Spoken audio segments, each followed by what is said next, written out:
What is up, my MSM Gamer 11 fans? Welcome back to another fantastic video. This is actually a re-recording of a previous video because whenever I recorded it the first time, there was apparently no sound, but I think and I hope I got it fixed. So yeah, anyhow, you guys have read the title. Today, we are going to be talking about weekly story number 4, aka what Dakktyl's secret family is. Now, just like a heads up, I'm going to be writing stuff on the board. I don't know how you're gonna be able to see it with a glare, as well as me recording is gonna be reverse or something. I've got no idea. But yeah.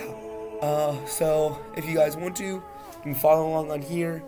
My voice might be going in and out a bit because I've just been coughing a lot this week. That's also the reason why there's been a lack of uploads lately. But yeah, and also it's tech week for my school, and I'm a part of the school drama team. Plays this weekend, so this could be a horrible decision, me recording this 10-minute video. As you can tell, I've been coughing a lot. Let's just hope I don't lose my voice. This is probably a horrible idea to be doing. But without further ado, let's start this video. Oh. I don't know if I said that, but let's start this video. So, first we have Dakktyl.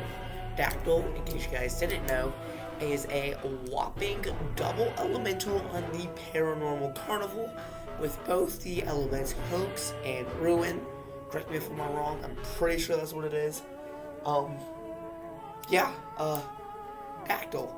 But yeah, we're going to be going over reasons why it would be in a certain family alongside two other monsters I think it could fit. So let's start. So, the two others, I went ahead and wrote them up there. We have is right here Piplash, and right here Flock. And you guys might know what family I'm talking about, just going based off of these three. But let's first start by design. Well, actually first, let's talk about the family. This family is the Pommeling. And yeah, so first let's talk about reasons why each one would fit the Pommeling first, based off of designs. Starting off with designing, we have Piplash, as I have beautifully drawn out in this diagram. Again, I don't know how the glare is on yours end. It's gonna be really bad, you guys might not be able to see it. This is why I'm gonna be pointing and talking. But we have here the main body color for Pom Pom, aka the pinkish dress, is actually the arms for Piplash, as well as the inners for each segment. And then the overall orange matches with Pom Pom's segments and limbs. So, okay, yeah. So yeah. There you go. And also, I don't know if this is gonna be boring for y'all, but odds are we'll be having Psychic Islet or Paranormal Carnival playing in the background. I don't know. That's for editing me to determine. But yeah, let's move on to Dakktyl. Alright, now we have Dakktyl. And this one is a little bit harder to understand for the design. But I pretty much just, and also ignore the bad drawing. I haven't drawn Dakktyl enough to know by memory. But the pink matches with the pink. Okay. And I don't know why, but something about its middle blue, accordion look. I don't know, I just feel that goes well with Pom Pom's cheerleader thing, that'll also be important later on in this video. But yeah, let's move on to the final one, Flock. Flock.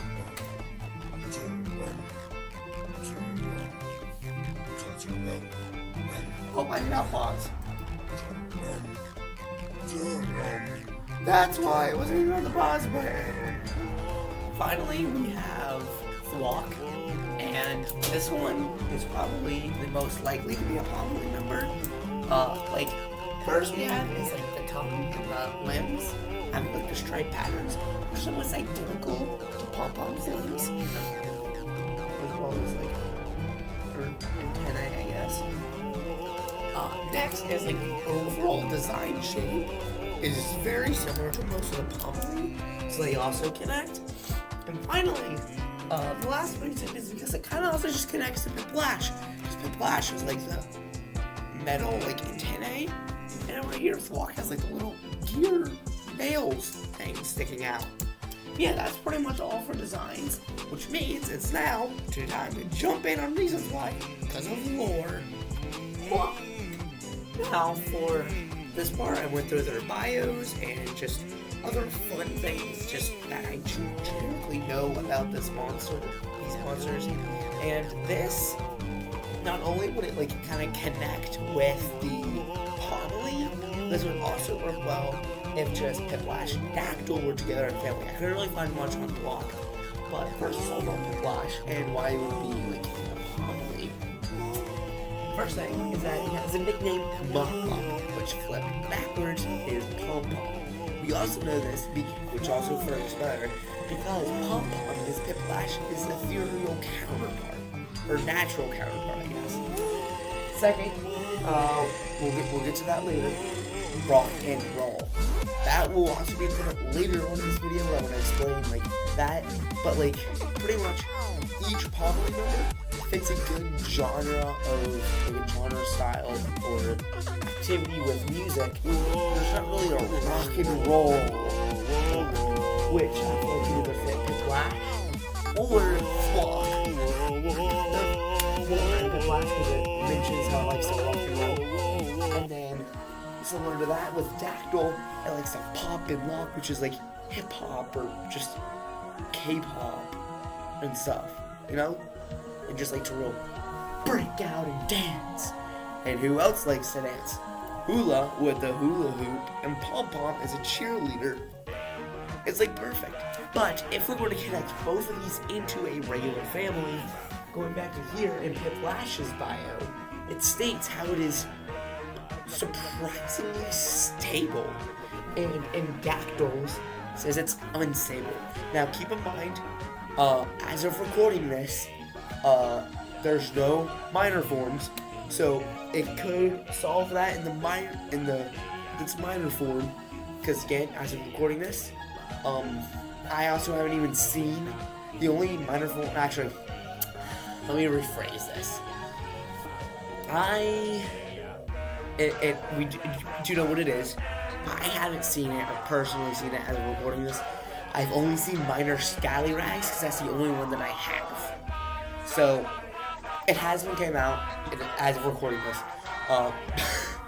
And I'm trying to, like after I finish this, I'm probably going to record my reaction to the Be Hereafter. I know, the Feast Embers next week, there might even be a Feast Ember prediction video, but I don't care. But, this leads to this question.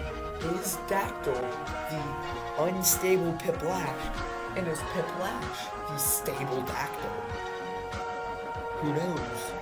But, let's go back to the Pommery and talking about like the different genres I was telling you about. Now, going back to what I was saying before with, Piplash being rock and roll or hip hop, let's go back and first, ignore this, but let's first go back through each of the originals. First, we have, each one matches with something to do with music. Most of them have to do with, a type of dance, but then there are also, two of them that really fit just like a genre, but as long as that's something to do with music, it works. We have Pom-Pom with cheering, Hula with hula dancing, Tutu as a ballerina, we have Uba, which is Irish, Irish dances, and then Sousa, which is jazz. Sousa's kind of actually the only one that doesn't really fit with the dance, but I mean, same thing with Thwok, but we'll just walk later. Then we have Piplash with rock and roll. Some people do like that. Dakktyl obviously with pop and just breakdance and